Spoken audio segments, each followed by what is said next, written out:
प्रेम से बोलिए करौली शंकर महादेव की जय। बोलिए सच्चे दरबार की जय। पूजनी बाबा जी की जय। पूजनी गुरु माता जी की जय। भगवान भोलेनाथ की जय। करौली शंकर महादेव की जय। सदगुरुदेव भगवान की जय।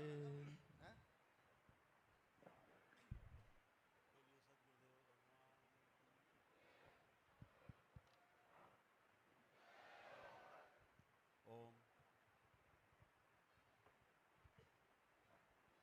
बोलिए सदगुरुदेव भगवान की जय। गुरु माता की जय। भगवान भोलेनाथ की जय। माता कामाख्या की जय। सभी संतों की जय।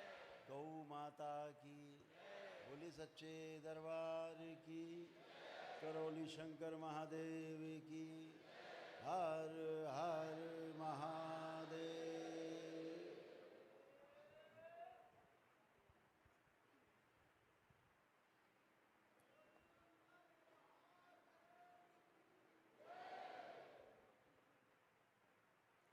दरबार में आप सभी का बहुत बहुत स्वागत है।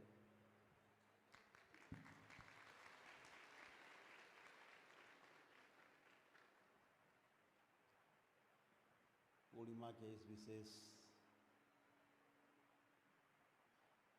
अवसर पर, इस विशेष तिथि पर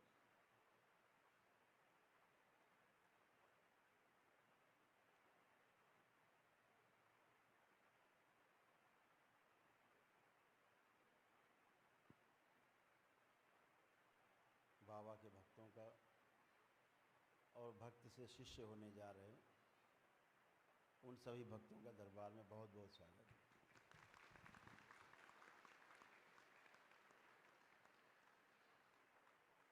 आज बड़े सौभाग्य का दिन है कि आज आप बाबा के भक्त से शिष्य होने जा रहे हैं।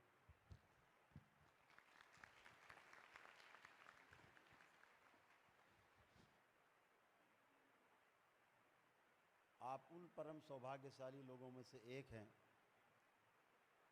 जो बाबा से पहले दीक्षा प्राप्त कर चुके हैं।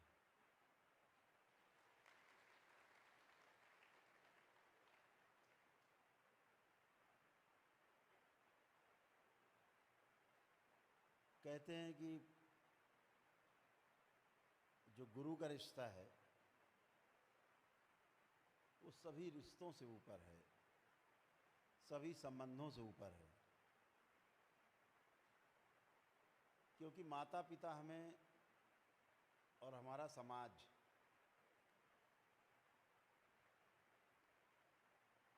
हमें जिंदा रहना सिखाता है। हम जिए कैसे, जिंदा कैसे रहें।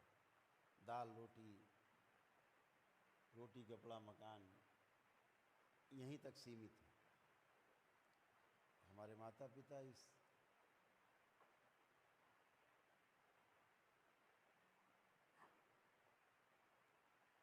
इसकी जिम्मेदारी उठाते हैं कि हमारा बच्चा कैसे बड़ा हो करके और सक्षम बने कि किसी के आगे उसको हाथ न फैलाना पड़े। तो जिंदा रहना सिखाते हैं कि ज़्यादा से ज़्यादा धन कमाना, ज़्यादा से ज़्यादा संपत्ति बनाना, ज़्यादा से ज़्यादा वैभव प्राप्त कर लेना, ये हमारे माता पिता सिखाते हैं।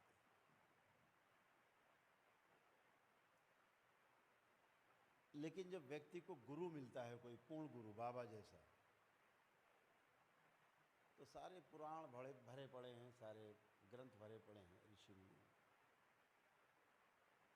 लोगों ने अपने गुरु के लिए उन माता पिता का भी त्याग कर दिया, उस धन संपत्ति वैभव को भी त्याग कर दिया, छोड़ दिया, कभी दोबारा पलट के नहीं देखा। क्योंकि गुरु हमें जिंदा रहना नहीं, गुरु हमें जीना सिखाता है।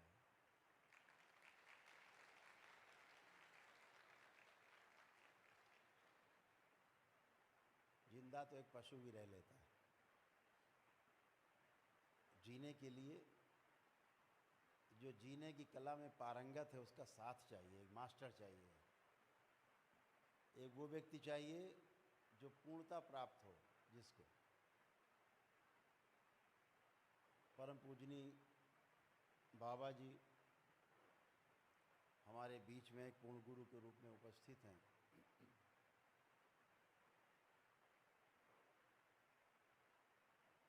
और निरंतर आपके बीच में हैं। अपने एक एक भक्त की, अपने एक एक शिष्य की रक्षा करना, देखभाल करना, संभाल के रखना, ये बाबा का काम है।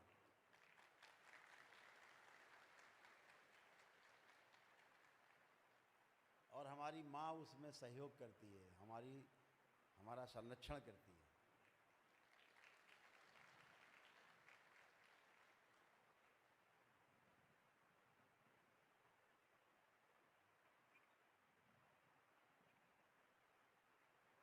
माँ में एक स्वाभाविक गुण होता है,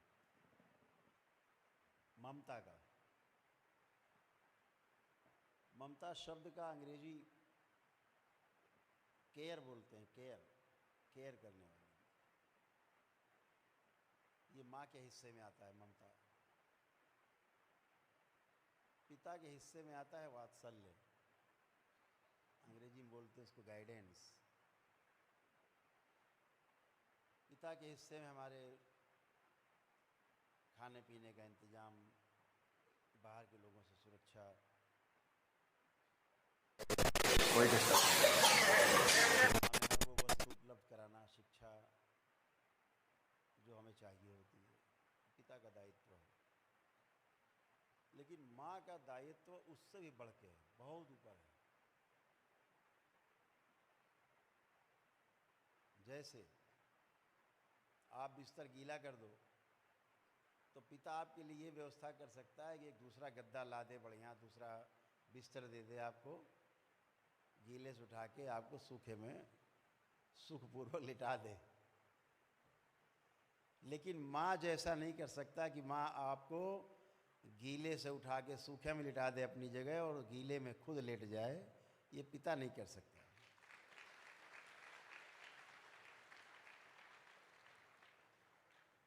ये सिर्फ और सिर्फ माँ कर सकती है, क्योंकि संतान उसके कलेजे का टुकड़ा है। 9 महीने गर्भ में रख के पालती है माँ।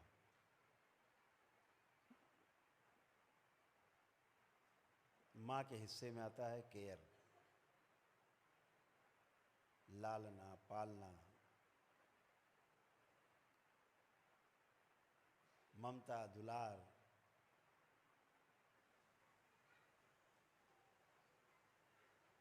जरा सा रोए तुरंत गोद में उठा लेना, हिलाना, डुलोना, सब काम छोड़ के। भोजन कर रही माँ हो, बच्चा रो दे तो माँ थाली किनारे करके पहले बच्चे को गोद में उठा के चुप कराती है, उसे दुग्ध पान कराती है। ऐसी है हमारी माँ, जो सृष्टि में शिव और शक्ति के रूप में आप देखते हैं।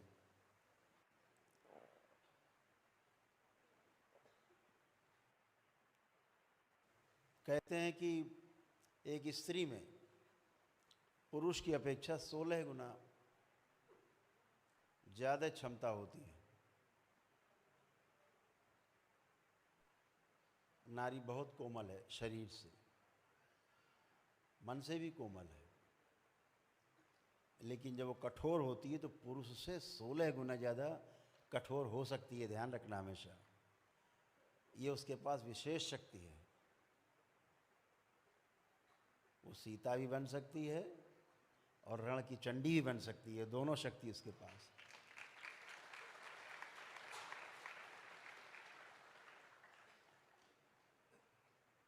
वो माँ है। माँ अपने बच्चे को बचाने के लिए, खतरे से बचाने के लिए अपनी जान पे खेल सकती है, क्योंकि वो माँ है। तो बाबा के साथ माँ का होना, शिव के साथ शक्ति का होना, ये इस बात का परिचायक है कि पूर्णता है। माता पिता के बगैर संतान नहीं।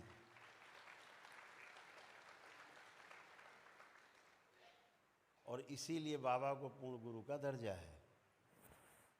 पूर्ण गुरु का अर्थ क्या हुआ? पूर्ण गुरु का अर्थ वो हुआ जो समझा हुआ है, हर चीज की समझ है, हर प्रश्न का उत्तर उसके पास है, समाधान है।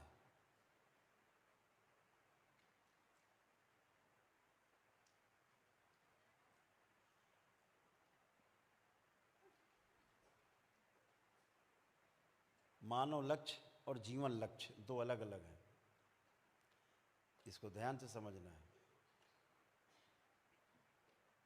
एक मानव लक्ष्य है, दूसरा जीवन का लक्ष्य है। मानव के अंदर जो जीवन है, जो आप में बैठ के सुन रहा है, हम में बैठ के बोल रहा है, आप में बैठ के देख रहा है, वो जो लक्ष्य है, मानव का लक्ष्य और जीवन का लक्ष्य अलग अलग है।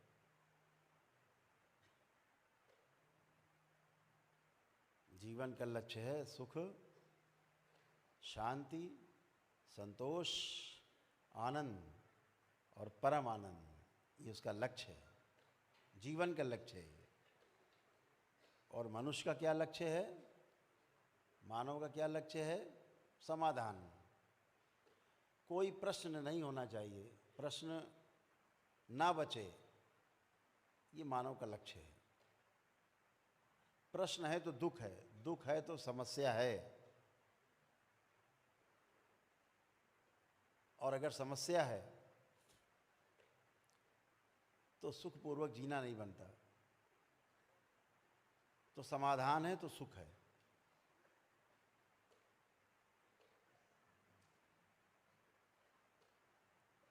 तो समाधान ही जो है वो मनुष्य का लक्ष्य है।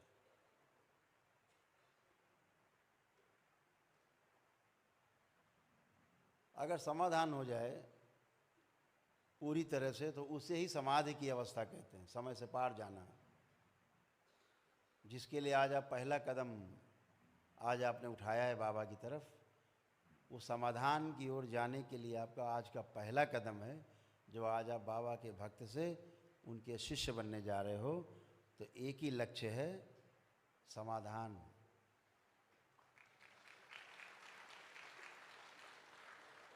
यानी जीवन में कोई प्रश्न न बचे, जीवन में कोई दुख न बचे। लेकिन जीवन में सुख और दुख है क्या?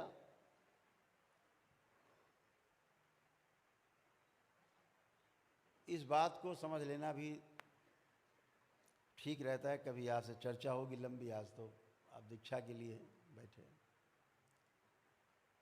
सुख वस्तु के रूप में क्या है, दुख वस्तु के रूप में क्या है, अभी हमें पता होता नहीं, और हम सुख की खोज में लगे रहते हैं। ठीक उसी तरह है जैसे आपने किसी व्यक्ति का कभी चेहरा ना देखा हो, केवल नाम सुना हो कि भाई राम सुखदास। अब राम सुखदास को ढूंढना है अब आपको, चेहरा देखा नहीं, मिले कभी है नहीं, अब आपको राम सुखदास से मिलना है। बताओ पूरे जीवन में ऐसा कौन आदमी है जीवन काल में जो राम सुखदास को ढूंढ लेगा? तो जब आपको सुख का ही नहीं पता, सुख वस्तु क्या है, तो सुख कैसे प्रतीति होगी आपको सुख की? अब जिसे आप सुख मान के जीते हैं, अच्छा मकान हो, अच्छे कपड़े हो, गाड़ी हो शानदार, जेब में रुपया हो, थोड़ा सोना चांदी भी घर में हो, तो बोला कि बहुत सुख है, ये बहुत सुख है। चलो ठीक है, ये सब भरा है आपके पास, सारा कुछ भरा है। आपका पुत्र सवेरे उठते पहले आपको 4 गाली देता है, आप ढूंढो सुख इसमें। जो आपके पास रुपया पैसा, बढ़िया मकान, गाड़ी घोड़ा, बंगला सब मौजूद है, अब जरा हमें सुखी रह के दिखाइए। लड़का सवेरे उठते पहले 4 गाली बकता है आपको, ढूंढिए सुख, मिलता है? नहीं मिलता। बहुत शरीफ आदमी होते बेचारे, कुछ करते रहते, बच्चा हमारा ठीक हो जाए, नहीं कर पाते तो कुछ लोग सुसाइड कर लेते हैं, आत्महत्या कर लेते हैं। अब कहाँ गया? अगर ये सुख था तो फिर सुख मिलना चाहिए था, कोई गाली बकता रहे, लेकिन ये सुख नहीं है। अभी माना हुआ है हमने कि सुख है। हमने मान लिया है कि बहुत अच्छे कपड़े पहन के पार्टी में जाएंगे तो लोग भैया बहुत हमारी जो है सलूट मारेंगे। कोई सलूट वलूट नहीं मारता, अंदर से बस आग लगी रहती, धुआं नहीं दिखता आपको, लेकिन आग लगी रहती है।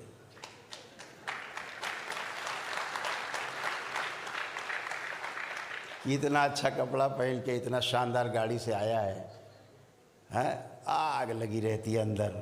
ऊपर से कहता बहुत बढ़िया कपड़ा है, बहुत सुंदर लग रहा है तुम्हारे ऊपर, है ना। माने हुए हैं, मान के जी रहे हैं, सामने वाला भी मान के जी रहा है। दोनों मस्त, दोनों की नाक कटी है और दोनों को कटी नाक नहीं दिख रही एक दूसरे की, दोनों सुंदर मान रहे हैं एक दूसरे को, माने हुए हैं सुंदर, दोनों एक दूसरे की तारीफ कर रहे। क्या तुम्हारी नाक कटी यार, इस किनारे से ऐसी कटी हुई है, बहुत सुंदर नुकीली नाक लग रही है।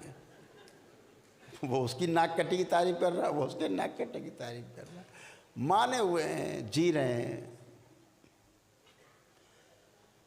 मान के जीना और जान के जीना दो अलग अलग वस्तु हैं। माने हुए को अगर जान लिया जाए जांच करके तो हमारा जीना और बेहतर हो जाता है।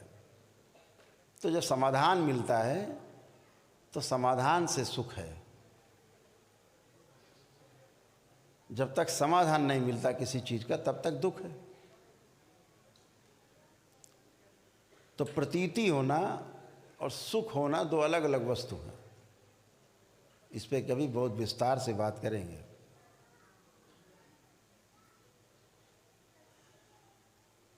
तो आज जीवन का जो लक्ष्य है वो आगे है।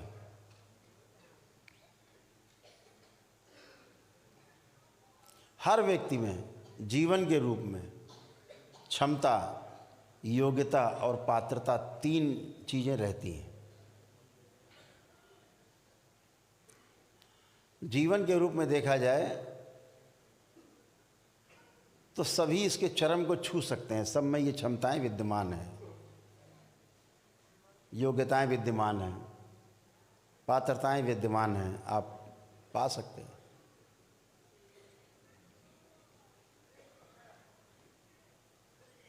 तमाम चीज़ें ऐसी हैं, शायद आपने न ध्यान दिया हो अपनी व्यस्तता के कारण।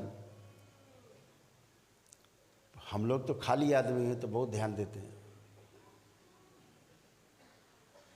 तमाम ऐसे ग्रंथ हैं जिनको पढ़ करके आपको लाज आएगी, लज्जा आएगी। आपको लगेगा या तो इस ग्रंथ को कहीं छुपा दें या फाड़ के जला दें। ऐसे ऐसे ग्रंथ हमारे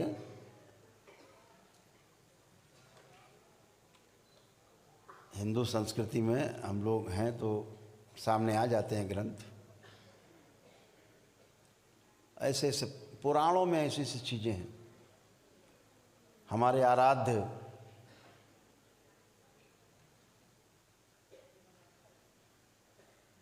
जिन्हें भगवान श्री कृष्ण के रूप में जानते हैं, याद करते हैं, स्मरण करते हैं, पूजा पाठ करते हैं उनका।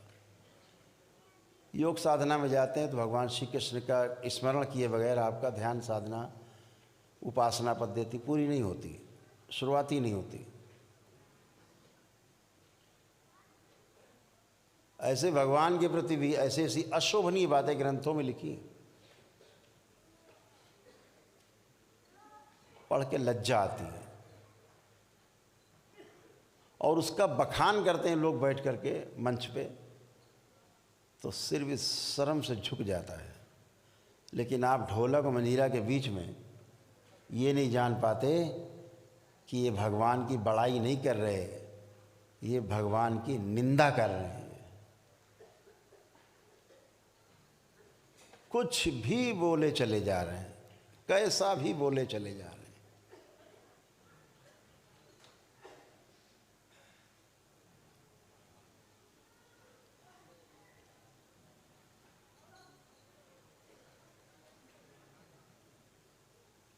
जब आप साधना में उतरते हैं तो एक शब्द आपके सामने आता है सबसे पहले।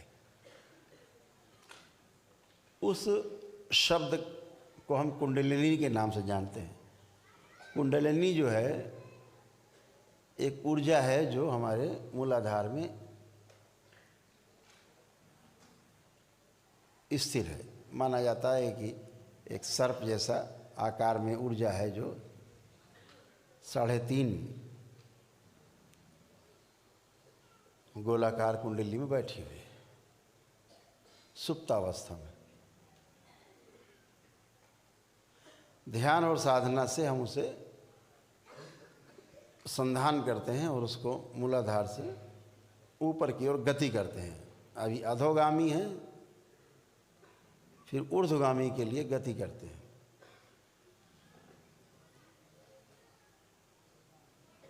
सात चक्र बताए गए इस पूरे रास्ते में, मूलाधार से लेकर के सहस्रार तक। पहला मूलाधार, दूसरा स्वादिष्ठान, तीसरा मणिपूरक, चौथा अनाहत, पांचवा विशुद्धि, छठा आज्ञा चक्र और सातवां सहस्रार। ऐसे 7 चक्र बताए गए।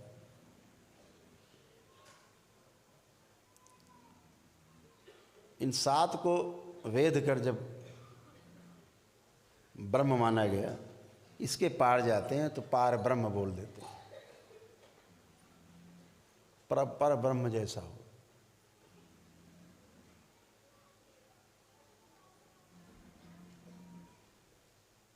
धीरे धीरे आप जब इसमें आगे बढ़ेंगे तो आपको चीज़ें मालूम होंगी, समझ में आएंगी और धीरे धीरे धीरे धीरे चीज़ों को आप पकड़ना शुरू करेंगे, आगे समझना शुरू करेंगे, फिर करना शुरू करेंगे, फिर ना करने तक जाएंगे। प्रयास से अप्रयास की यात्रा कुंडलिनी की यात्रा है, जो प्रयास से शुरू होती है और विश्राम पे उसका अंत होता है।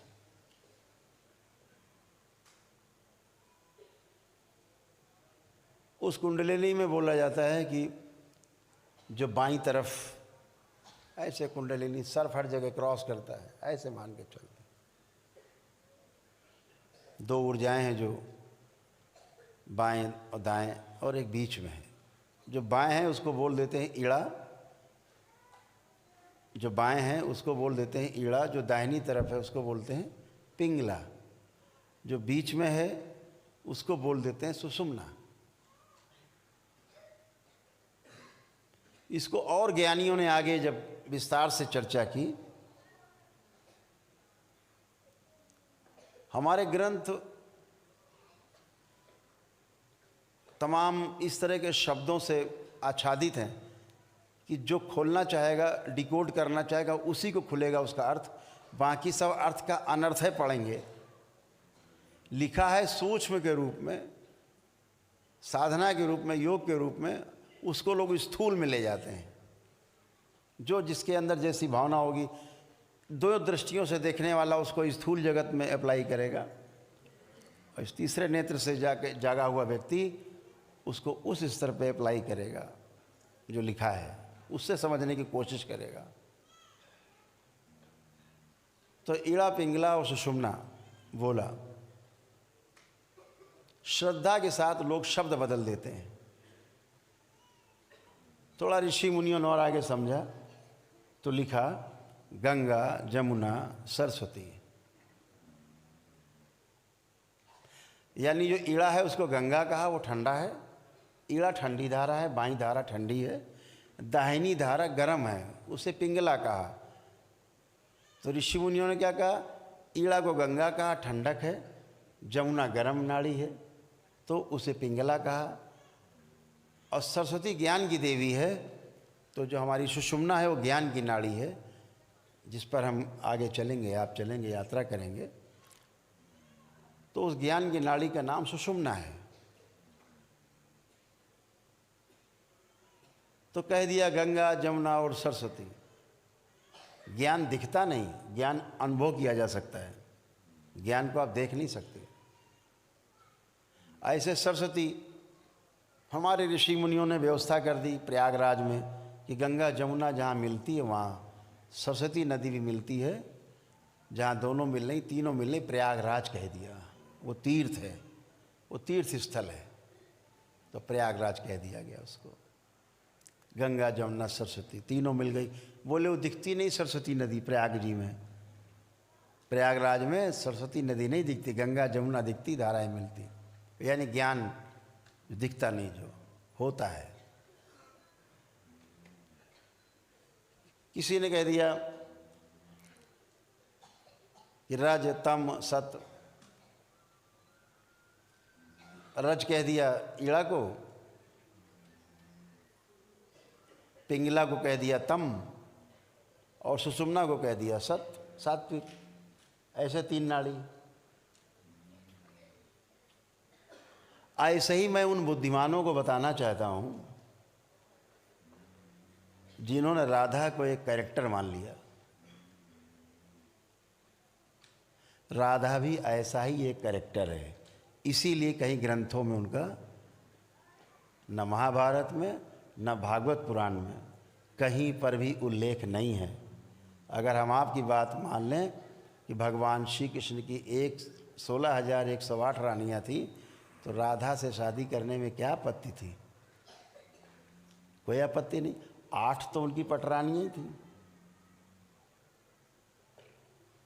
फिर वो तो श्री कृष्ण थे, उन्हें कौन रोक सकता था? तो राधा ऐसे ही एक ऋषि मुनियों द्वारा अपने प्रेम में बनाई गई धारा। क्या? ईड़ा को कह दिया रुक्मणी, और पिंगला को कह दिया सत्यभामा, गरम तेज, रुक्मणी ठंडी, और राधा को बोला ज्ञान का प्रतीक नाड़ी। ये 3 नाड़ियों के नाम रखे हमारे ऋषि मुनियों ने। तो राधा वो ज्ञान की ओर ले जाने वाली नाड़ी का नाम है, उसका नाम है सुषुम्ना। जो साधक लोग बोलचाल में इस्तेमाल करते हैं, क्योंकि भगवान कृष्ण तो योगेश्वर हैं। एक योगेश्वर को सम्मान देने के लिए राधा नाम का इस्तेमाल हुआ। लोगों ने उस कैरेक्टर को स्थूल में इतना ज़्यादा चटपटा बना दिया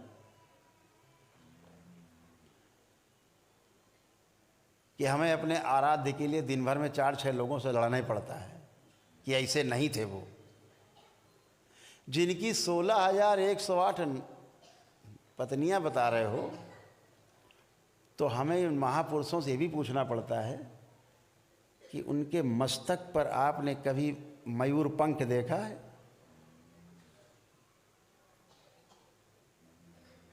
मोर का पंख देखा है लगा श्री कृष्ण पे? क्या श्री कृष्ण इतने गरीब थे कि मोरे पंख लगा के घूमते रहे जिंदगी भर?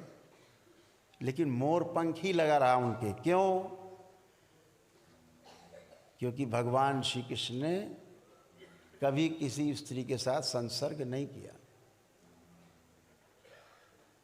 ऐसा माना जाता है कि मोर पंख का अर्थ होता है कि मोर कभी अपने जीवन काल में मोरनी के साथ संसर्ग नहीं करता है, शारीरिक संबंध नहीं बनाता, फिर भी संतान पैदा होती।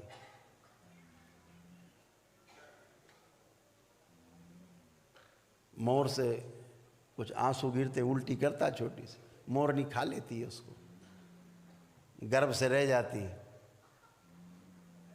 इसलिए मोर प्रतीक है भगवान श्री कृष्ण के मस्तक पर सुशोभित है। जिनको कभी किसी काम वासना ने छुआ तक नहीं है, उन्हें आप किसी एक कैरेक्टर के साथ जोड़ करके इस तरह से दिखा रहे हो।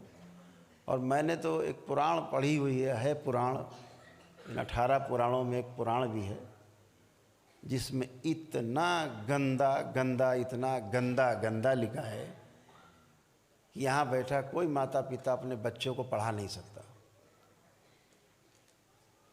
उन योगेश्वर के बारे में ऐसा लिखा।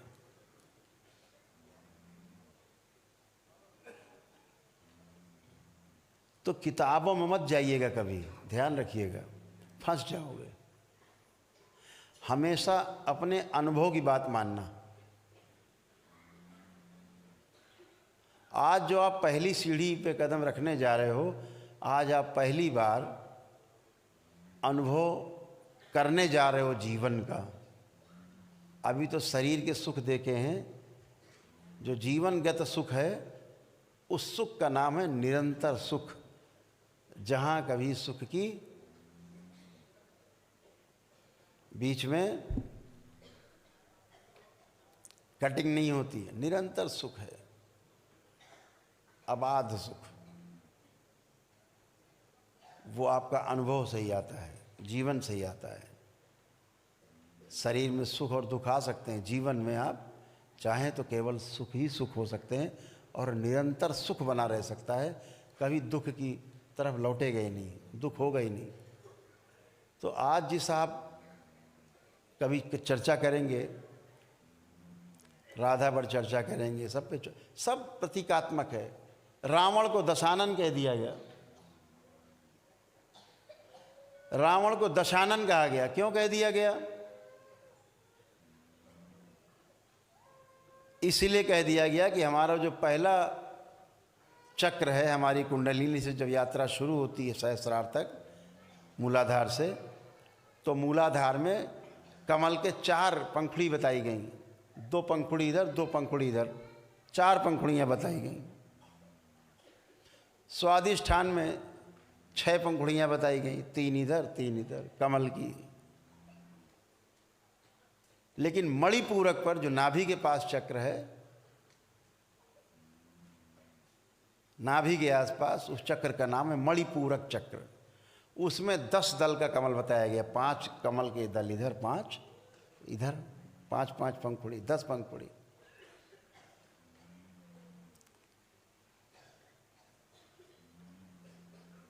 रावण नाम का विद्वान ब्राह्मण खुली आंखों से अपने इस नाभि चक्र पे स्थिर रहता था, उसके प्राण सदा यहाँ रहते थे नाभि पर। तभी विभीषण ने कहा था, चूंकि उस राज को जानता था, राम से कहा था कहीं तीर मारोगे नहीं मरेगा, लेकिन अगर नाभि पे आप भगवान तीर मार दोगे तो रावण मर जाएगा। तो भगवान राम ने वहीं तीर मारा।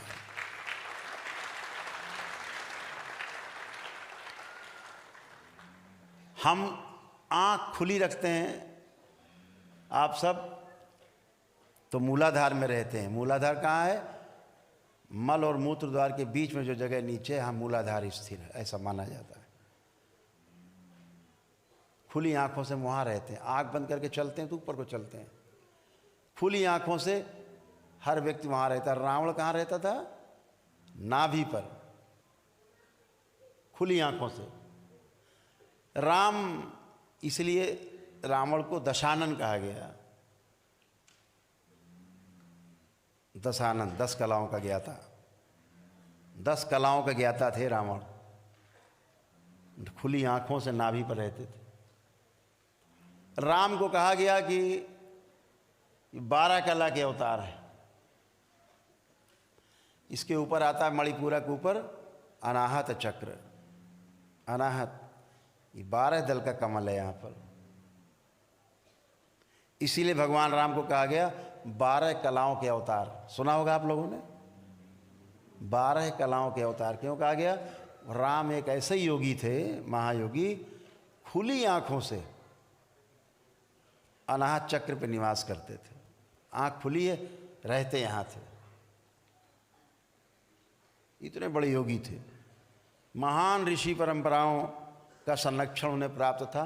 गुरु वशिष्ठ जैसे, गुरु विश्वामित्र जैसे गुरुओं का सानिध्य उनको प्राप्त था। उनसे शिक्षा दीक्षा उन्होंने पाई। और आपको पता है भगवान श्री कृष्ण को योगेश्वर क्यों कहा जाता है? इससे ऊपर एक चक्र है यहाँ पर, इसे बोलते हैं विशुद्धि चक्र। ये जो विशुद्धि चक्र है, ये 16 दल का कमल है। इसीलिए भगवान श्री कृष्ण को, क्योंकि वो खुली आंखों से यहाँ निवास करते थे, सबसे ऊपर, इसीलिए उन्हें 16 कलाओं का अवतार कहा जाता है।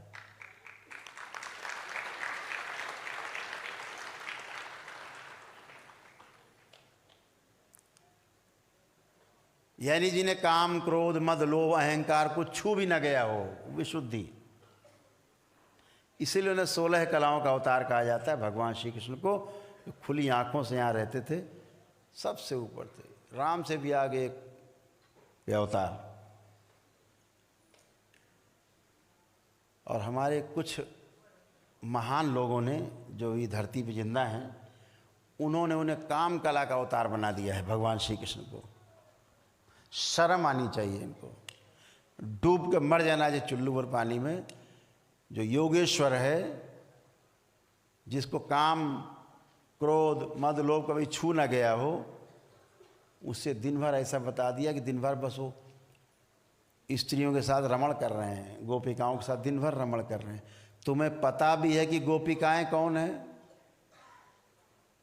तुम 16,108 नारी कहते हो, और ये दरबार 16,108 नारी नहीं, 16,108 नाड़ी शरीर की। उनके स्वामी का नाम श्री कृष्ण है।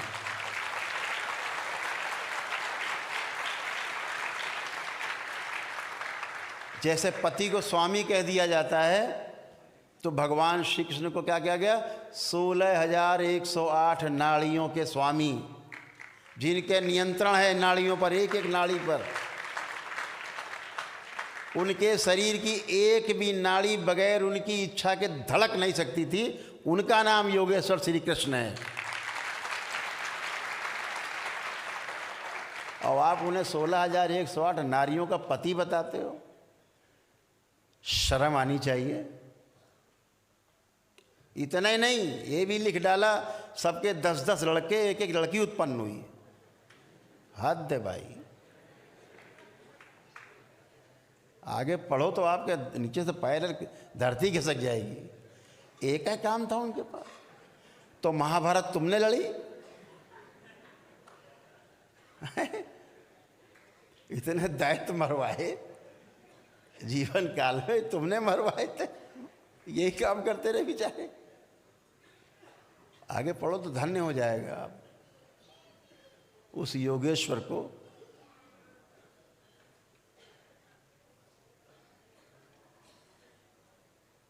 जिन्होंने इस देश को नहीं, पूरे विश्व को दिशा दी। वह ग्रंथ जिसकी कसमें अदालत में खाई जाती हैं हाथ रख के, उस ग्रंथ का नाम है गीता, श्रीमद् भागवत गीता।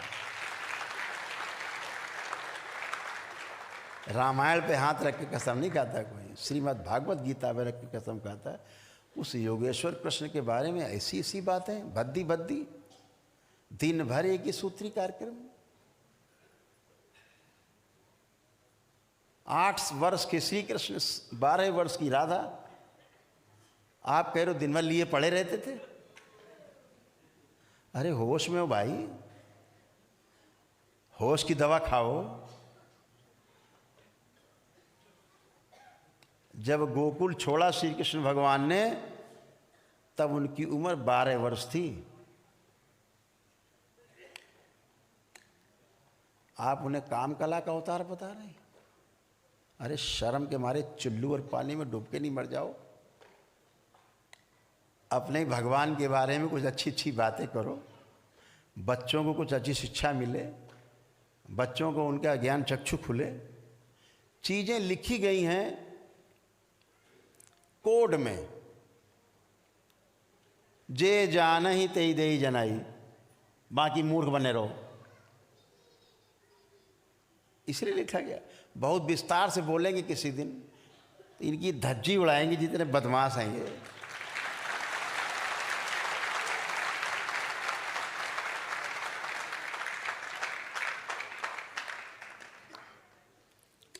मालूम होना चाहिए युवा पीढ़ी को कि हमारे भगवान श्री कृष्ण योगेश्वर थे, योगी राज थे। उनसे बड़ा संसार में कोई योगेश्वर हुआ नहीं, योगी हुआ नहीं।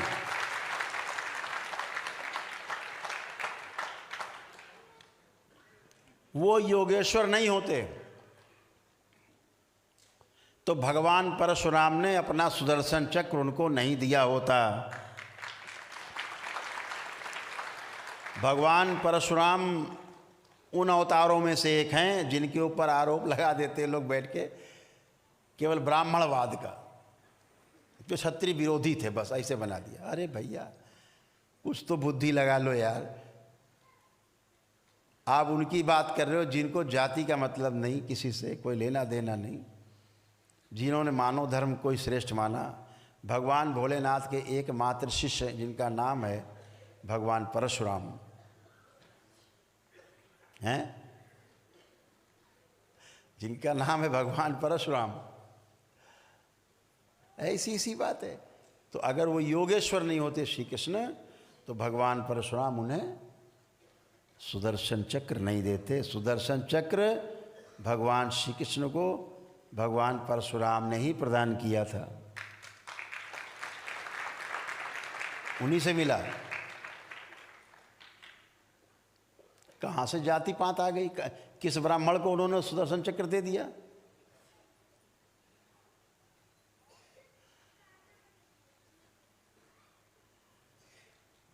भगवान श्री कृष्ण ब्राह्मण नहीं थे, लेकिन आप अपने आरोप लगाते समय वो तो क्षत्रिय विरोधी थे, वो जाति प्रथा विरोधी थे, ब्राह्मणवादी थे। जब अपना धनुष ले करके अब उन्होंने कहा कि हम तो तपस्या में जा रहे हैं, हमारा काम पूरा हो गया, तो कहा कि भगवान शंकर को उनके जो अस्त्र शस्त्र वापस कर दिए जाएं, कि हम क्या करेंगे धनुष धनुष। तो देने गए तो भोलेनाथ ने कहा, अरे भाई हम तो दे चुके हैं, अब हम दिया हुआ नहीं लेते, अब तुम ले जाओ, तुम्हें जहाँ देना लेना हो तुम करो। अच्छा, तो एक बार रावण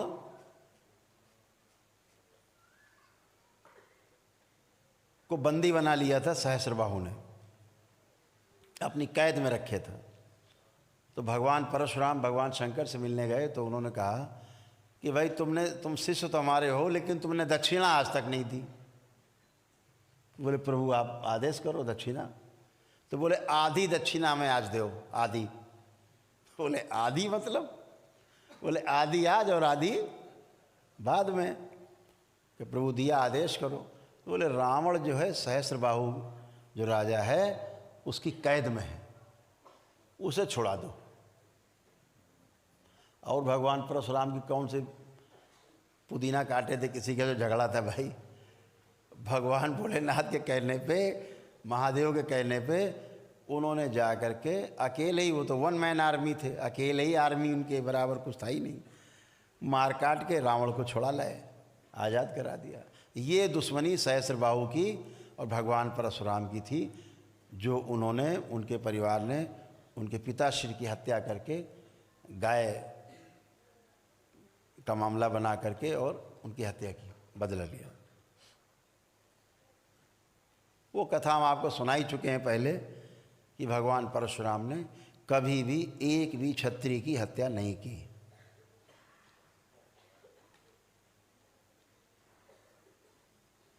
कर ही नहीं सकते।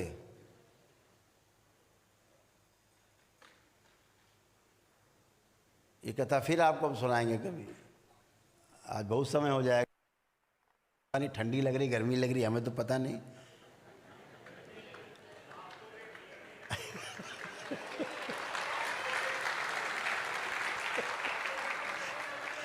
हमको देख के गर्मी लग सकती है आपको।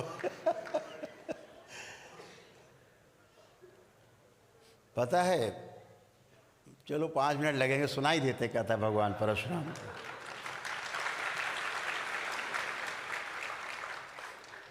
भगवान परशुराम को जब पता लगा कि उनके पिताश्री की हत्या हो गई है ऋषि जमदग्नि की, तो आए। और जैसा कि आप सबको पता है, आप सब उस भोग से भोग के निकले हो, स्मृतियों से। वो तो महान ऋषि थे, तपस्वी थे भगवान परशुराम। उनसे बड़ा ऋषि तपस्वी हम तो किसी को आज तक मानते ही नहीं, धरती पैदा ही नहीं हुआ। उन्होंने सारे पिंडदान और जो पिता के मृत्यु के बाद पुत्र कर सकता है वो उन्होंने सारे विधि विधान से सारे वैदिक कार्यक्रम सब किए। पितृमुक्ति वगैरह के लिए सब कुछ किया जो भी कर सकते थे। अब ये तो नहीं कहा जा सकता उनको ज्ञान नहीं था, पूरा ज्ञान था, कर दिया। लेकिन पितृ की जो स्मृतियां थीं वो नहीं गईं, वो चिपक गईं। वो बनी रही। इसके ऊपर बड़े बड़े सीरियल बने हैं रामायण के। रामानंद सागर ने भी बनाया है, इस पे सीरियल बनाया है।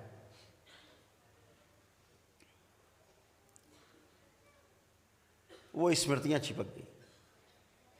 पिता की स्मृति, बदला लेने की स्मृति, मृत्यु के समय की हम बोलते हैं ना कि पितृ की मृत्यु के समय की जो स्मृति है वो सबसे भारी होती है, बहुत मजबूत होती है। वो अगर रह गई तो फिर आपको वैसे ही नाचोगे जैसे स्मृति थी। तो जब जब वो स्मृति आगे आती थी बदला वाली उनके पिता की, तब तब वो सबको गाजर मूली की तरह काट के रख देते थे। उन्हें ही नहीं पता लगता था किसको काटा है। ऐसा 20 बार काटा है वो, धीरे धीरे। 21वीं बार जब फिर उठाया फरसा उन्होंने, वो स्मृति आगे आई तो भगवान परशुराम फिर बन गए ऋषि जमदग्नि। बेटा नीचे, पुत्र पिता आगे, स्मृति, पितृ स्मृति। तो वो भाग के कुछ लोग जो है वंशी क्षत्रिय थे, वो जामवंत जी और हनुमान जी जहाँ पे इकट्ठा थे वहाँ पहुँचे। वो कहा हमें बचाओ, रक्षा करो, ये तो पता नहीं कहा है सबको मारे काटे डाल रहे हैं, हम लोग कुछ किया भी नहीं, बचाओ। तो जामवंत जी ने हनुमान जी से कहा भाई बचाना तो धर्म बनता है, तुम हनुमान जी बचाओ सबको। बोले ठीक है महाराज। तो हनुमान जी चले और परशुराम जी के पास पहुँचे। भैया काहे काटने के लिए फरसा निकाल लिया, 20 बार काट चुके, अभी फुर्सत नहीं मिली, फिर 21वीं बार, ये कब तक चलेगा? बोले चलते रहेगा। तो बोले नहीं युद्ध होगा। तो बोले हट जाओ नहीं तुम भी मर जाओगे इसी में। अब हनुमान जी अपना रूप बदल के थे, झगड़ा हुआ, खूब लड़ाई चली, खूब युद्ध चला घमासान। भगवान परशुराम जी का हनुमान जी का युद्ध 5 दिन लगातार चलता रहा। एक विष्णु अवतार और दूसरे रुद्र के अवतार, दोनों का युद्ध बराबर चलता रहा। आखिरी में हनुमान जी ने कहा यार तो मानने को ही नहीं तैयार ये आदमी। तो उन्होंने अंतिम कोई अस्त्र चलाया और परशुराम जी बेहोश हो गए। तो उनको ले जाके पेड़ में बांध दिया। वो कहा जरा देखें तो क्या इसके अंदर है क्या, काहे कांटे डाल रहे हैं भाई सबको। तो जब अंदर जाके हनुमान जी ने देखा तो देखा कि उनके पिता की स्मृति, पितृ स्मृति पड़ी थी, बदले की भावना की। जब वो आती थी स्मृति एक काटने लगते। तो भगवान हनुमान जी जो है बजरंगबली, ऐसी कथा है कि पितृ लोग गए, वहाँ से उनके पितरों को लाए, उनसे कहा भैया ये तुम्हारी जो स्मृति पड़ी पहले ये बटोरो, ये सबको काटे डाल रहे हैं, ये तुम्हारी स्मृति कटवा रही सबको। तो उनके पितरों ने अपनी सारी स्मृतियां बटोरी और वहाँ से गए। तब भगवान परशुराम के 2 आंसू गिरे। अपने पिता की मृत्यु पर नहीं रोए थे। इसीलिए कहा जाता रोना जरूरी, स्मृतियां नष्ट हो जाएं। बच्चे को रुलाया जाता जब पैदा होता, क्यों रो जाए, जैसे दरबार में आपको रुलाया जाता है, आपको कहा जाता है ना अब आंसू गिरेंगे, तो आप जब संकल्प करते हो तो आंसू गिरते हैं आपके, खांसी आती है, डकारें आती हैं, हिचकी आती है, तो ये सब स्मृतियां नष्ट होती हैं। तो ऐसे ही जब बच्चा पैदा होता है उसको रुलाने की कोशिश करते हैं, रो जाए, जो बची खुची स्मृति इसके पिछले जन्म की हो वो भी निकल जाए, इसलिए रुलाया जाता है उसे। तो ऐसे ही भगवान परशुराम के 2 आंसू गिरे स्मृति के, टपक के, तब वो स्मृति नष्ट हुई जो उनके पिता की स्मृति थी बदला लेने की, हत्या के बदला लेने की। तब उनका बदला जो हत्या वाला कांड था 21वीं बार, तब उनका बंद हुआ। तो इससे क्या सिद्ध हुआ कि भगवान परशुराम ने कभी किसी की कोई हत्या नहीं की और कोई ऋषि कभी किसी की कोई हत्या नहीं कर सकता, वो तो परम ऋषि थे।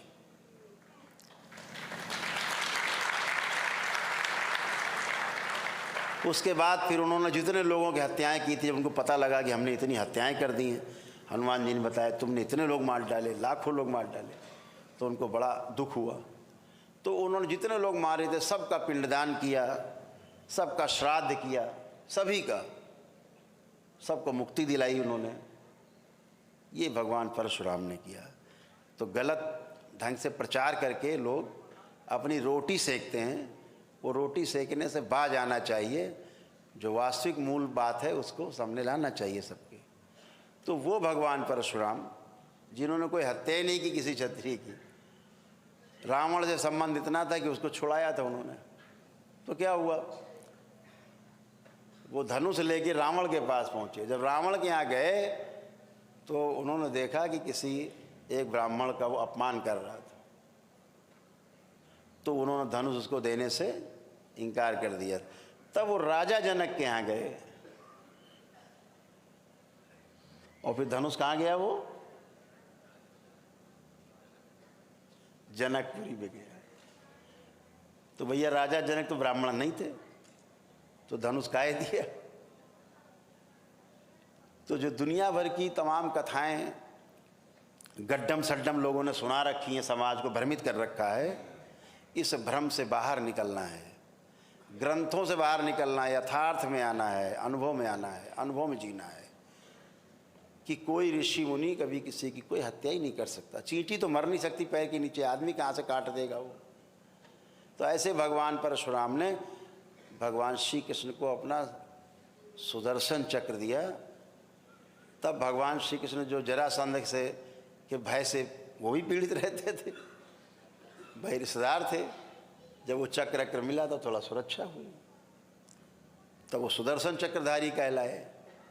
तो ऐसे भगवान श्री कृष्ण के बारे में ऐसी अनर्गल बातें तमाम जो लोग कथा कहानी में बैठ करके ढोलक मंजीरा बजा के चोरी चकारी, उनको चोर सिद्ध करना, उनको लुच्चा सिद्ध करना,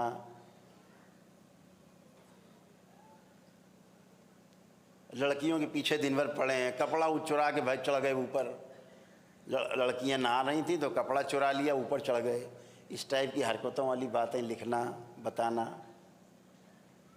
जब इतना लिख दिया था तो इतना लिख देने में ग्रंथ में कौन सा भैया बड़ा भारी पहाड़ टूट जाता कि यहाँ राधा से शादी हो गई थी, लिख देते। तो जब राधा होती तब ना शादी होती। तो ऋषि मुनियों ने तो राधा नाम का एक कैरेक्टर पैदा किया अपने प्रतीक के रूप में, योग साधना के कुंडलिनी के प्रतीक के रूप में। इन लोगों ने उसको सही का समझ लिया। अब सही का समझ के पता नहीं क्या क्या कथा लिख डाली, भगवान मालिक है।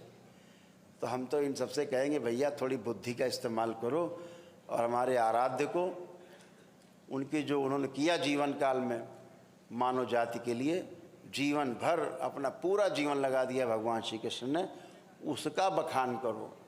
कि दुनिया भर की उठा पटक और दुनिया भर की अपनी काम कलाएं उन पर मत थोपो। खुद के अंदर काम कलाएं हैं, दिन भर कामुकता में भरे हुए हैं, तो दिमाग में उनकी कामुकता चढ़ी तो कामुकता ही दिख रही उनको बाहर सामने वाले में, सब जगह इतने कामुक हैं। वो लिंग भैरवी पीछे ही नहीं छोड़ रही, लगी है पीछे लिंग भैरवी। हम छोड़ा देंगे पीछा लिंग भैरवी से। ये दरबार लिंग भैरवी से पीछा छुड़ाने में सक्षम है। तो आप सबका पीछा जो कि छूट चुका है लिंग भैरवी से, कुछ लोग हैं आज छूट जाएगा। अभी शुद्धि होगी, शुद्धि के बाद फिर सिद्धि होगी, उसके बाद फिर अगला कार्यक्रम तय होगा। तो चर्चा यहाँ पे विराम देते हैं कि तमाम प्रतीकात्मक बातों का आध्यात्मिक अर्थ है, उन शब्दों को आध्यात्मिक अर्थ में प्रयोग किया गया है।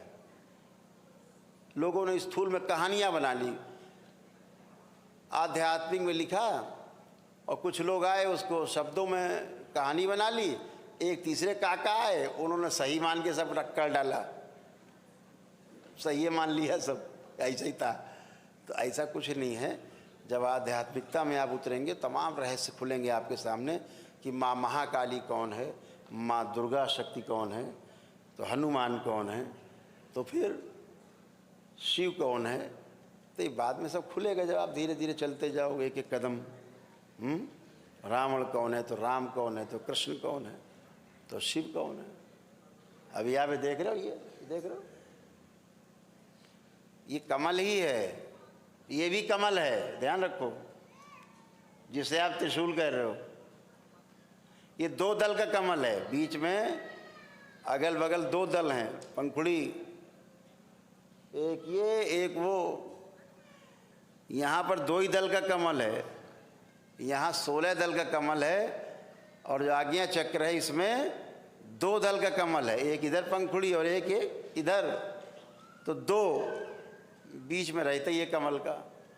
तो ये 2 दल का कमल यही त्रिशूल है, ये प्रतीक है कमल का। अब आप इसको कुछ और कहने लगो तो फिर कहने रहो, कहने से क्या जाता है, लेकिन यहाँ 2 दल का कमल है, इसलिए त्रिशूल है। शिव नेत्र है, तो उस शिव नेत्र के जहाँ पर कमल है उसको 2 दल का कमल है, तो त्रिशूल बताया आपको। अब पता लगे यही त्रिशूल है, किसी की पेल दिया पेट में। तो आध्यात्मिक व्यक्ति के लिए ये कमल है, आप किसी और के लिए त्रिशूल हो सकता है, इतनी तो बात है। ये सहस्रार है, सहस्रार में सहस्रों दल का कमल है, यानी सारे कमल ऐसे हैं सीधे, ये वाला उल्टा कमल है, हजारों पंखुड़ियाँ उल्टी लटक रही हैं। चोटी इसीलिए रखते हैं कि वो कमल का दंड है। चोटी रखने का मतलब है कि ये पुष्प खिल गया है जिसका, वो चोटी रखने का अधिकारी। अभी हमारे नहीं लगी चोटी, अभी चोटी नहीं है भाई, तो नहीं खिला होगा, नहीं है तो सहस्र दल का कमल। तो क्या करते थे ऋषि मुनि, जिनका जो ब्रह्मचारी हो, ब्रह्म विचरण करते थे, वो ब्रह्मचारी कह लो उन्हें, चाहे उन्हें ब्रह्मवेत्ता कह लो, चाहे पार ब्रह्म परमेश्वर कह लो, जब वो इससे पार हो जाते थे, सहस्रार से इसको वेदना जान लेते थे, तो ब्रह्म में विचरण करने वाले हो जाते थे। तो इसलिए चोटी रखते थे वो, ये प्रतीक था कि ये ब्रह्म में विचरण करने वाले हैं, ये वो ब्राह्मण हैं, ये ब्राह्मण हैं, क्योंकि ये वेद चुके हैं आपके सहस्रार को। उनकी देखा देखी चेला चोटी रखने लगे, चेला के देखी देखी गृहस्थ रखने लगे, अब सभी चोटी बांधे, सब ब्रह्मचारी हो गए, सभी ब्रह्मचारी हो गए, सब चोटी। तो एक संस्कृति में आ गया चोटी रखना हिंदुओं की, और कोई बात नहीं, कहीं ना कहीं से तो परंपरा चलती है ना, तो चली वहीं से। तो ये सब एक अवधारणा है, जो आध्यात्मिक लोग हैं वो चीज़ों को, तत्ववेत्ता जो होते हैं, तत्व जब वो खोलते हैं, तोड़ते हैं, डिकोड करते हैं चीज़ों को, तो ऐसे है। हमारे कई जैनी मित्र हैं, जैन मित्र हमारे कई, हम उनके परिवार में जाते रहते थे, तो उनके घर में फ़ोटो जरूर लगी रहती थी भगवान महावीर की, ये भगवान बुद्ध का भी आपने देखा होगा कभी फ़ोटो, कोई मूर्ति तो यहाँ पे देखा होगा, घुंघराले जैसे बाल, देखा है, घुंघराले बाल बिल्कुल ऐसे भगवान महावीर को। तो अपने दोस्तों से हम पूछते थे कि भाई ये ऐसा क्यों बोले, उनके बाल घुंघराले थे। आज तक हमें कोई नहीं बता पाया कि बाल घुंघराले क्यों थे। ये बाल नहीं है, ये दिखाया गया है उस समय के पुराने लोगों ने। सहस्रदल कमल है, जो उल्टी पंखुड़ियाँ लटक रही हैं, जूड़ा और उल्टा कमल, यानी सहस्रदल कमल इनके खिले हुए हैं, ये है। और वो बता रहे हैं नहीं घुंघराले बाल हैं, वही राधा की तरह है नहीं, फिर भी बता रहे हैं। तो वो ऐसे ही बना के कुंडली को कुछ का कुछ बताते हैं। तो आध्यात्मिक दृष्टि से जब विवेचन होगा, आपके साथ बैठेंगे कभी, को विधि से विवेचन होगा, को ढंग से होगा। तंत्र का अर्थ ही होता है विधि, उपाय, कोई मार्ग, व्यवस्था।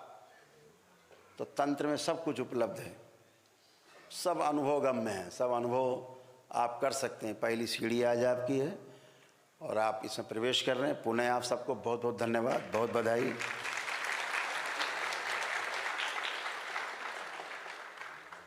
कभी इस पे आराम से प्रमाण के साथ बात करेंगे, तब आप सबको अच्छे से समझ में आए।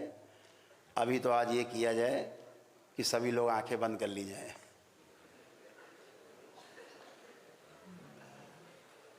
बाल चोटी खोल के आंखें बंद ताकि शुद्धि का कार्यक्रम हो जाए।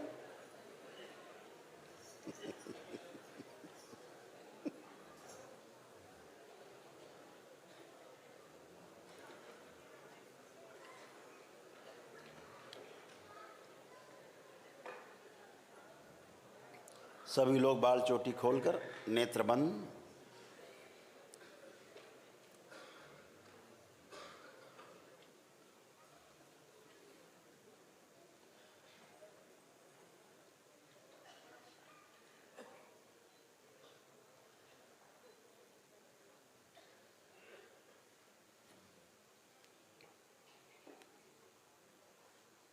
सभी लोग अपने अपने हृदय में भगवान भोलेनाथ को ध्यान करेंगे।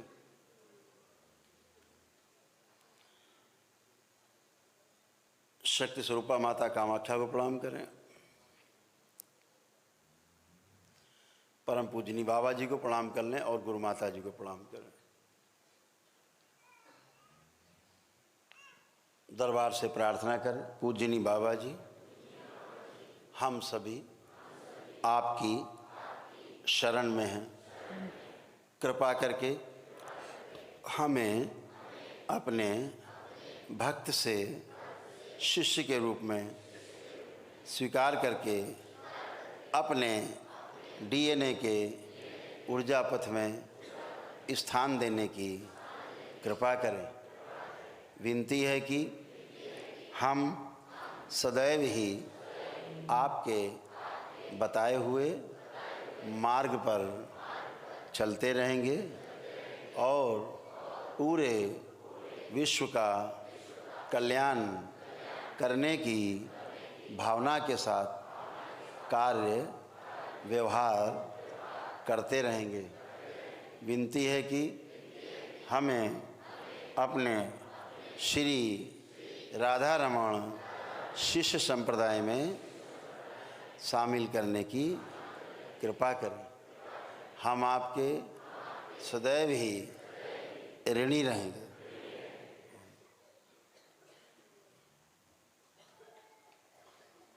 शुद्ध। इनका संकल्प पूर्ण किया जाए।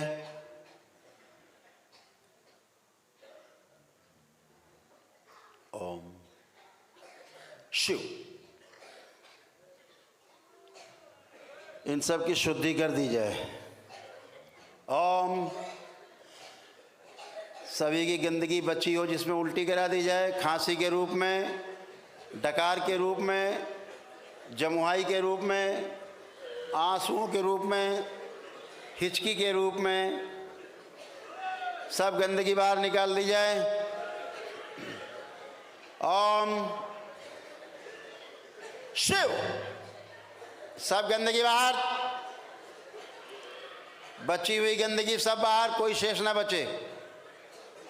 सारी सूजन निकाली जाए, बची हुई इनके मस्तिष्क से खींच के लाई जाए नाभि के पास। शिव। सारी गंदगी कालिमा बची हुई सब लाई जाए नाभि के पास खींच के।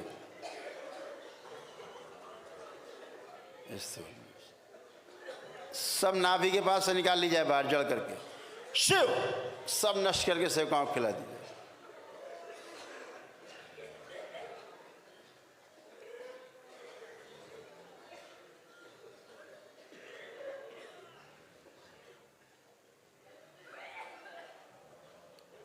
त्रिपुर सुंदरी प्रहार प्रहार प्रहार। लिंग भैरवी का प्रकरण इनका सदा सदा के लिए जिनमें बाकी है समाप्त कर दिया जाए।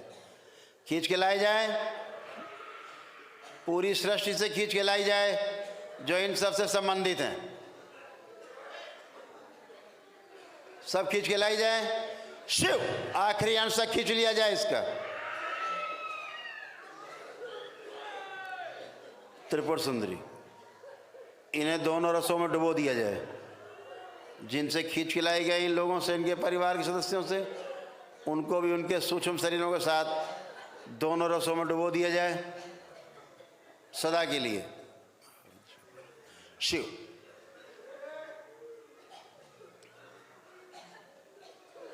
जिनमें ऊर्जा नहीं पीछे खींच के बांध दी जाए। शिव। बेहोश कर दी जाए सदा के लिए। जब इनका ऊर्जा अधिक अत्यधिक हो जाएगी तो ये भी इसी प्रकार आ जाएगी दरबार में यथास्थान। शुद्धि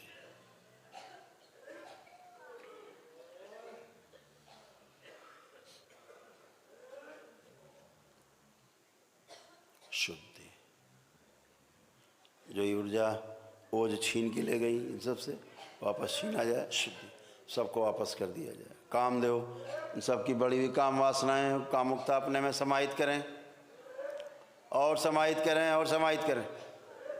शिव पवन देव इन सब में बड़ी हुई वायु अपने में समाहित करें।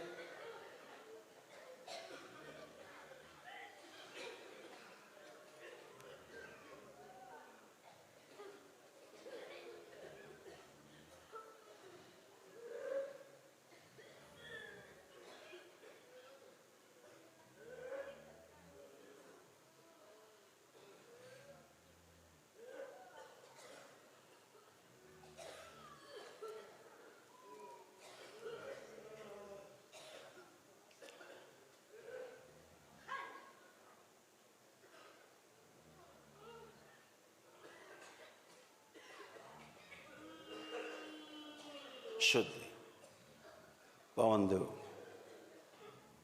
प्राण ऊर्जा बढ़ाई जाए, इनमें मस्तिष्क तक फैला दी जाए। इनके रोम छिद्रों में फंसे हुई जितनी ऊर्जा आपकी वायु है जो रोम छिद्रों में फंसी हुई है, जिसके कारण इनके पसीने की ग्रंथियां बंद हैं, रोम छिद्रों में फंसी हुई वायु अपने में समाहित करें और समाहित करें। शिव अग्निदेव थोड़ी अग्नि बढ़ा दें। सभी लोग अपने अपने हृदय में भगवान भोलेनाथ को पुण्य से ध्यान करें, प्रार्थना करें। पूज्यनी बाबा जी आपकी कृपा से हमारे सभी साध्य रोग और उनकी नकारात्मक रोगी स्मृतियाँ पूरी तरह से नष्ट हो चुकी हैं। हमारे असाध्य रोग भी उनसे संबंधित कर्म भोग कटने के साथ साथ नष्ट होते जा रहे हैं। विनती है कि हमारे असाध्य रोग और उनके कर्म भोग जो संबंधित हैं कटते समय हमें कुछ शारीरिक, मानसिक और आध्यात्मिक पीड़ा होती है। कृपा करके यह शारीरिक, मानसिक, आध्यात्मिक पीड़ा देने वाली सभी स्मृतियाँ नष्ट कर दी जाएं, ताकि हमारे सभी असाध्य रोग और उनसे संबंधित सभी रोग, असाध्य रोग और कर्म भोग दोनों ही कटते रहें और हमें किसी प्रकार का कष्ट, पीड़ा प्रतीत ना हो। आपकी बड़ी कृपा हो। और इनका संकल्प पूर्ण कर दिया जाए, वो स्मृति डाल दी जाए, इनमें दे दी जाए, इनके चित्त में भर दी जाए। इनके सभी असाध्य रोग और सभी कर्म भोग उनसे संबंधित कटते रहें और उन्हें किसी प्रकार की इनको पीड़ा महसूस ना हो। ओम शिव। उल्टियां बंद कर दी जाए इन सबकी। शुद्धि शुद्धि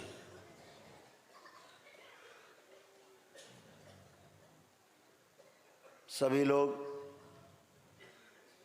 अपनी दोनों हथेलियां आसमान के ऊपर उठाएं, भगवान भोलेनाथ को ध्यान करें, एक लंबी गहरी श्वास अंदर खींचें और ओम की ध्वनि का लंबा उच्चारण करें।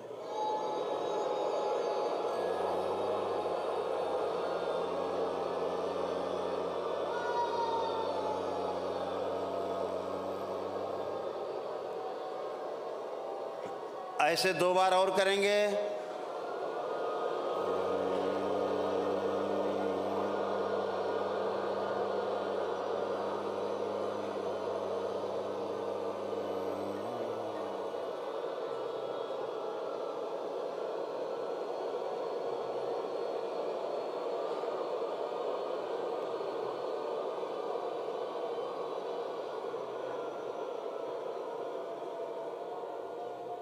3 बार ओम नमः शिवाय का उच्चारण करेंगे।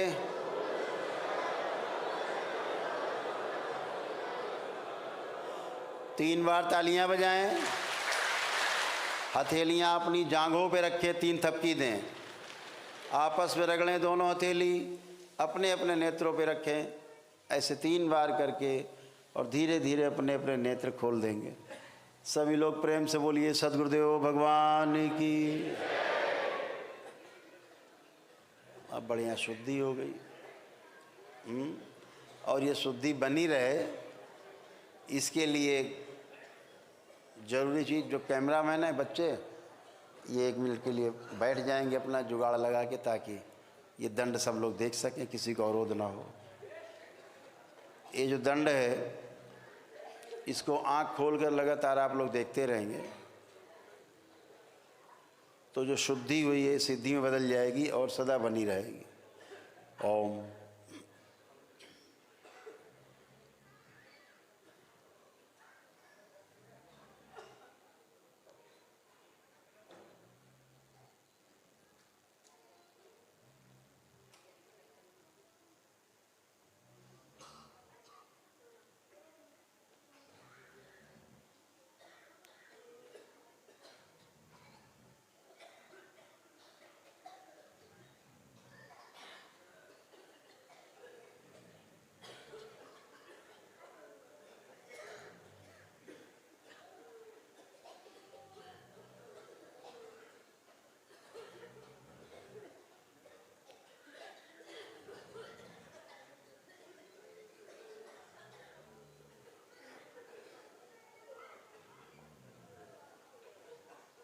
शिव।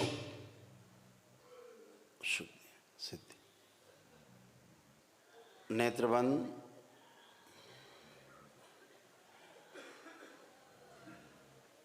सभी लोग 3 बार बोलें ओम नमः शिवाय।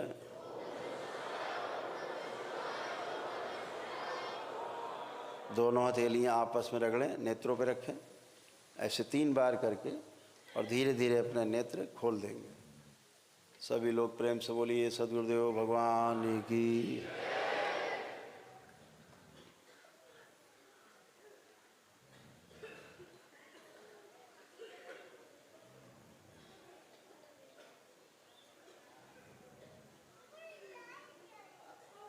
अब सभी लोग आपके पास जो बॉक्स है, किट है, उसको खोलेंगे।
जलवा। सभी लोग अपने अपने बॉक्स खोल लें। उसमें शिवलिंग के अंदर अपनी जल का जो पात्र आपके पास है,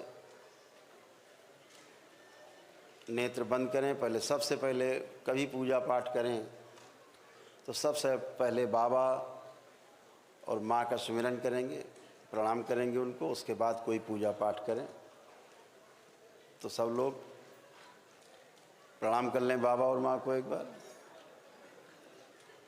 उसके पश्चात जो शिवलिंग है, इस पर ओम नमः शिवाय बोलते हुए 3 बार जल अर्पण करें, जलाभिषेक करें। 3 बार उसी में रख करके बॉक्स में ही रखा रहे शिवलिंग आपका, ताकि पानी नीचे न गिरे, जल बाहर न गिरे। तो अपने बॉक्स में रखेंगे शिवलिंग।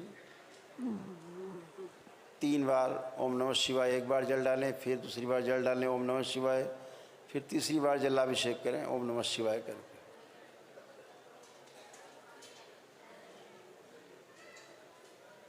अब आपके पास पुष्प है,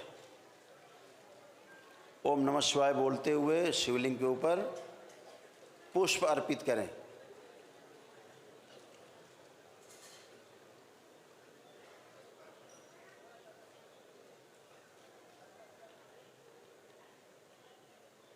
शिवलिंग पर पुष्प अर्पित करें।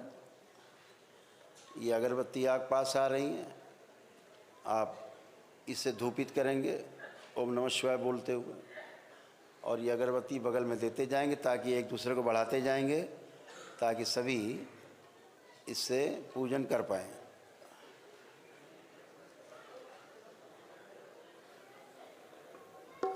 अपने बगल में बढ़ाते जाएंगे करके।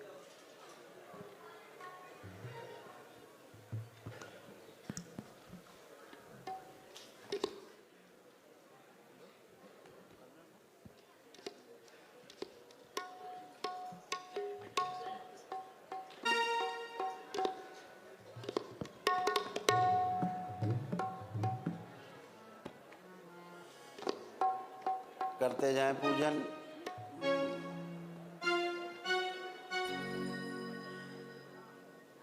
जय जय राधा। हम आध्यात्मिक वाली राधा की बात कर रहे हैं। बाबा के नाम का जो पहला अक्षर है राधा, उसकी बात कर रहे हैं। हरि हरि। बाबा के द्वारा जो संप्रदाय बनाया गया श्री राधा रमण संप्रदाय, हम उस राधा की बात कर रहे हैं। तो जय जय राधा रमण हरि बोल, जय जय राधा रमण हरि बोल, जय जय राधा रमन हरि बोल, जय जय राधा रमन हरि बोल, जय जय राधा रमन हरि बोल, जय जय राधा रमन हरि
शिवाय ओम नमः शिवाय ओम नमः शिवाय नमः शिवाय ओम नमः शिवाय ओम नमः शिवाय ओम नमः शिवाय ओम नमः शिवाय बोलो ओम नमः शिवाय ओम नमः शिवाय बोलो ओम नमः शिवाय शिव भोले का महामंत्र है मुक्ति का उपाय ओम नमः शिवाय बोलो ओम नमः शिवाय ओम नमः शिवाय बोलो ओम नमः शिवाय ओम नमः शिवाय ओम नमः शिवाय ओम नमः शिवाय ओम नमः शिवाय नमः शिवाय ओम नमः शिवाय ओम नमः शिवाय ओम नमः शिवाय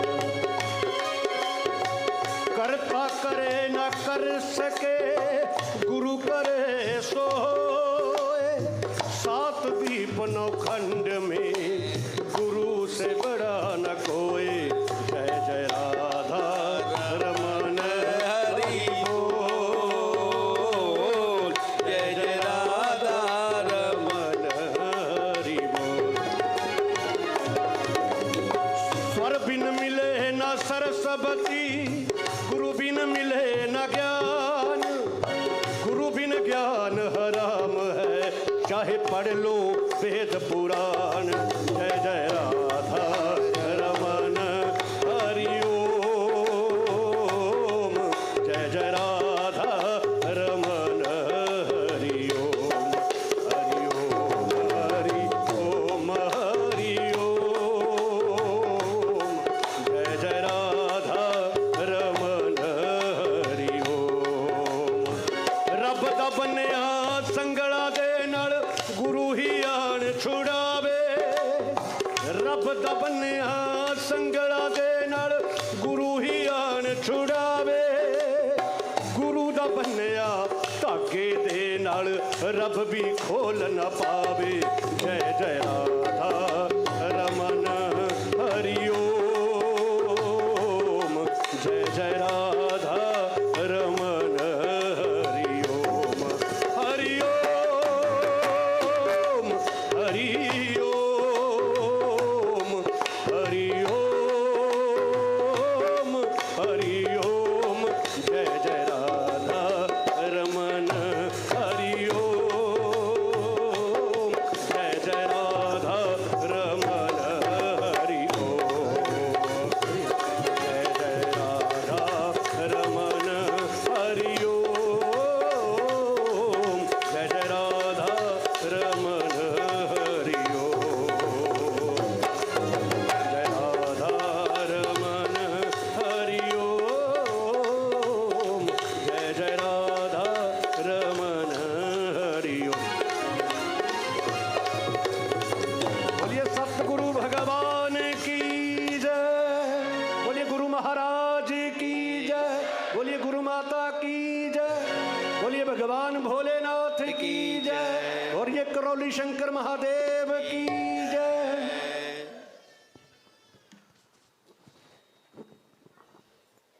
सभी लोग पुनः से एक बार नेत्र बंद करें।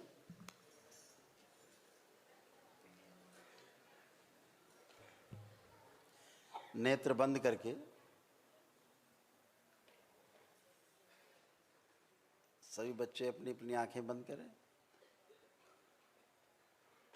आंखें बंद करके और जैसे अभी आपने जलाभिषेक किया था, शिव जी पे जल चढ़ाया था शिवलिंग पे, वैसे ध्यान करें। जैसे चढ़ाया था देखें कैसे चढ़ाया था, आंख बंद करके वैसे ही करें आंख बंद करके।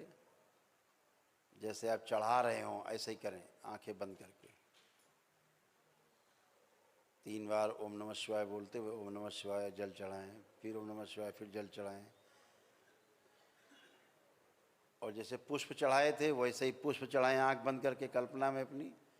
जैसे पुष्प चढ़ाए थे वैसे ही आंख बंद करके पुष्प चढ़ाएं कल्पना में, वैसे ही आंखें बंद रखें। देखें कैसे चढ़ाए थे आपने, बिल्कुल वैसे ही चढ़ाएं आंख बंद करके।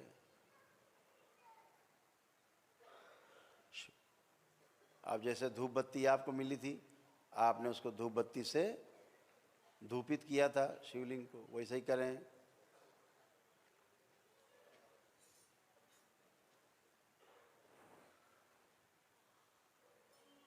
बाबा और माँ को प्रणाम करें। 3 बार बोलें ओम नमः शिवाय।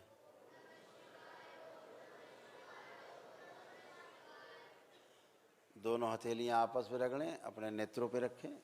ऐसे 3 बार करके अपने अपने नेत्र खोल देंगे। सभी लोग प्रेम से बोलिए सद्गुरुदेव भगवान की। जब कभी आप सफ़र में हो या किसी दिन बहुत काम हो, ऐसा लगेगा आज टाइम नहीं पूजा करने की, कहीं फंसे हुए हैं, शादी बारात में हैं, विशेष काम से गए हैं, या रास्ते में सफ़र में पूजा का टाइम सफ़र में जा रहा है, बिल्कुल जैसे अभी आपने किया है आँख बंद करके, ऐसे ही कर लेना। दरबार आपकी पूजा को स्वीकार कर लेगा।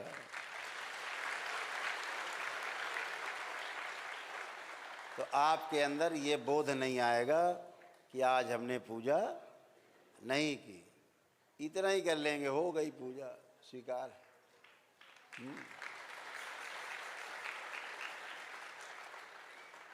तो आज अभी एक छोटा सा एक ध्यान, एक 5 मिनट का आपको कराते हैं। ये YouTube पे मौजूद रहेगा म्यूजिक। ये संदीप ने अभी तैयार किया है, अभी शुरुआती दौर में, अभी और तैयार हो रही हैं कुछ, उसका एक भाग है। तो उस पर हम लोग ध्यान करेंगे। ध्यान की विधि ये होगी कि अभी आपका पूरा ध्यान जब अभी बताएंगे, आंख बंद करेंगे, उसके बाद आप लोग बताएंगे जब आपको हम, तो वैसे ही करना है कि जैसे जैसे हम बोलते जाएंगे अपने आप को धीरे धीरे नीचे से नाभि से होते हुए ऊपर आज्ञा चक्र पे, यहाँ मस्तक के बीचों बीच अपने आप को ध्यान रखना है और उस संगीत को ध्यान से सुनना है। संगीत का कोई हिस्सा छूटे नहीं, संगीत के साथ साथ चलना है, बिल्कुल साथ साथ संगीत के, पूरा ध्यान वही रखना है। ध्यान रखना मतलब वहाँ ध्यान रखना है। 2 चीज़ें होती हैं ना, एक ध्यान देना और एक ध्यान करना। तो ये ध्यान करने वाला है। ध्यान देना कब होता है? जब संबंधों में जीना होता है एक दूसरे के साथ, तब ध्यान दे करके जीते हैं सतर्कतापूर्वक कि गलती ना हो जाए। ध्यान करना होता तो स्वयं में ध्यान करना है। जैसे अभी आप करेंगे तो संगीत के साथ आपको ध्यान करना है। ये YouTube पर इसकी क्लिप रहेगी, तो आप इसको निकाल के इस पर भी आप घर पे ध्यान कर सकते हैं इसी म्यूजिक पे, ठीक है। ये दरबार से जुड़ा हुआ संगीत है। आज इस पे शक्ति खुल जाएगी। तो जो लोग आप लोग साधना करेंगे आंख बंद करके इस संगीत पे, तो आपको साधना का आनंद मिलेगा, पुण्य भी मिलेगा आपको उसका, और दरबार से जुड़ जाएंगे आप तुरंत। तो आप सभी लोग इसके लिए तैयार हो जाएं। सभी लोग अपने अपने नेत्र बंद करेंगे। सभी लोग कर सकेंगे इसको। सभी लोग करना चाहें, ऊपर बैठे नीचे बैठे लोग, सभी लोग कर सकेंगे। ओम शिव अलग अलग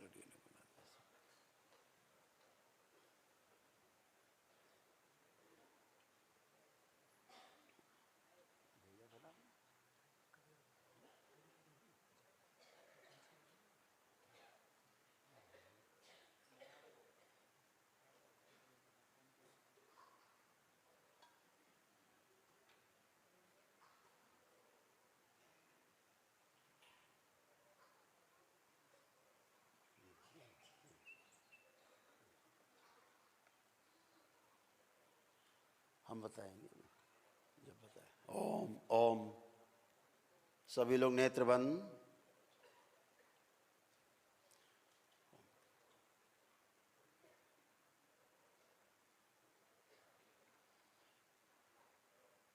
शिव। जो लोग ये वीडियो देख रहे हैं घर पे बैठ करके, वह लोग भी इस पर ध्यान कर सकते हैं।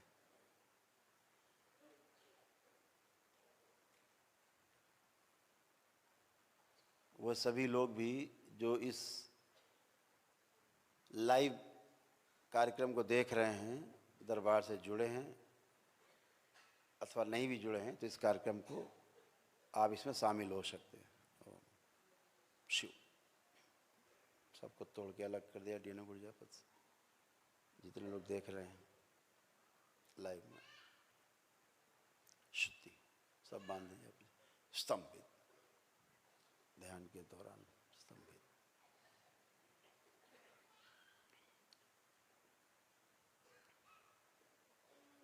ओम। सभी के गणेश द्वार खोल दिए जाएं।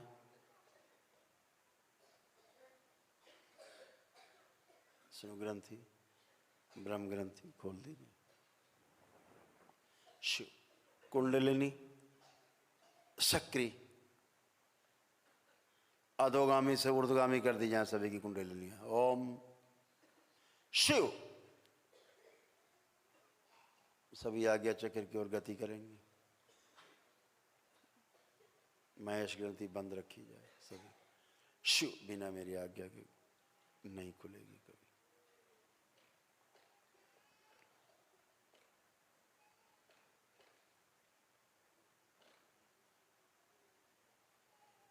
ओम।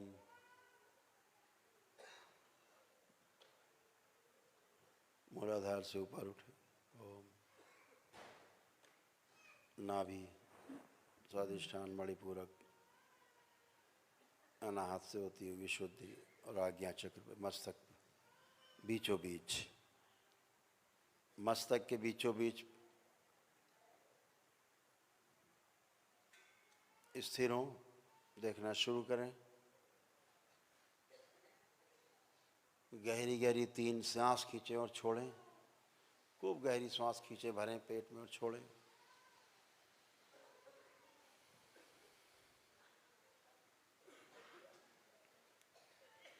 ओम। अपना ध्यान अपने आज्ञा चक्र पर रखेंगे, मस्तक के बीचों बीच, जहाँ माताएं बहनें हमारी बिंदी लगाती हैं, दोनों भवों के बीच में।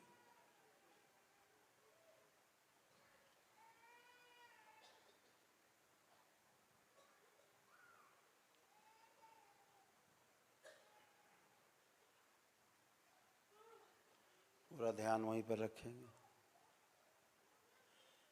चेहरे पर हल्की सी मुस्कान, कोई तनाव नहीं। रीढ़ की हड्डी एकदम सीधी रखेंगे। रीढ़ की हड्डी सीधी, गर्दन ठुड्डी हल्की सी ऊपर की ओर उठी हुई।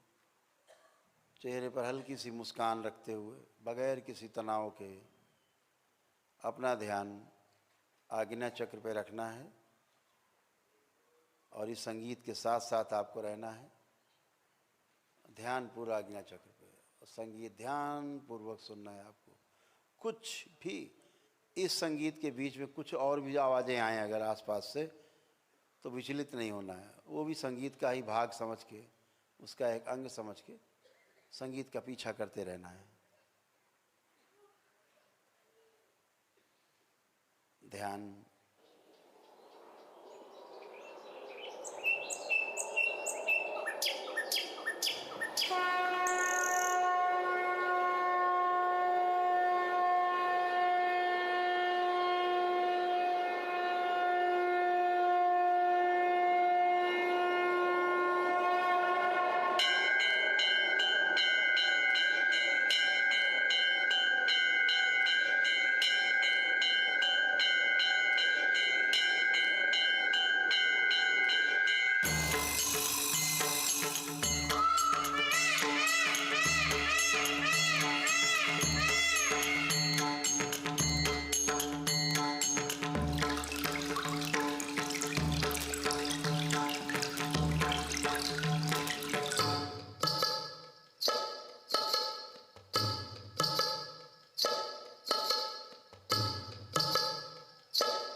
अपने अपने नेत्र बंद रखेंगे।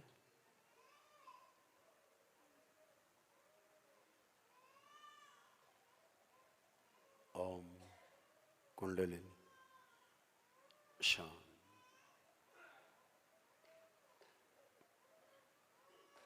अपने स्थान पे विराजे। सभी की कुंडलिनी अपने स्थान में विराजे। शिव।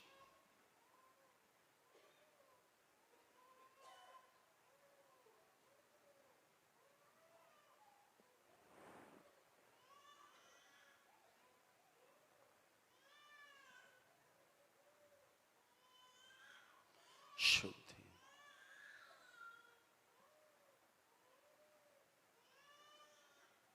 ओम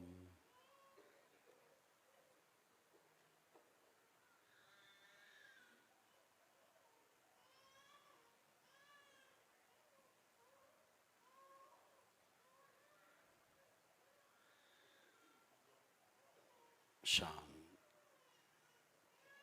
शांत शांत। विंध्यवासिनी अपना प्रभाव छोड़ दें।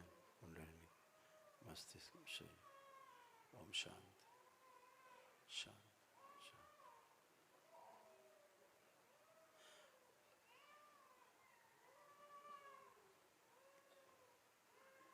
ओम 3 बार बोले ओम नमः शिवाय।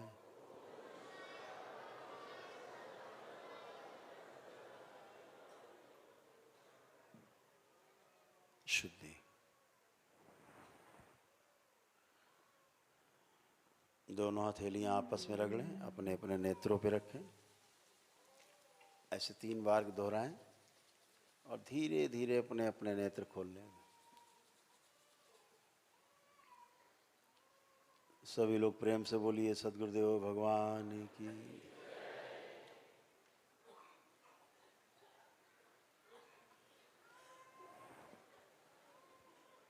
ऐसे कितने लोग हैं जिन्होंने ध्यान ठीक से कर पाया और आनंद आया? हाथ उठाएं। बहुत सुंदर। यही आनंद लूटना है रोज आपको। खुश रहिए।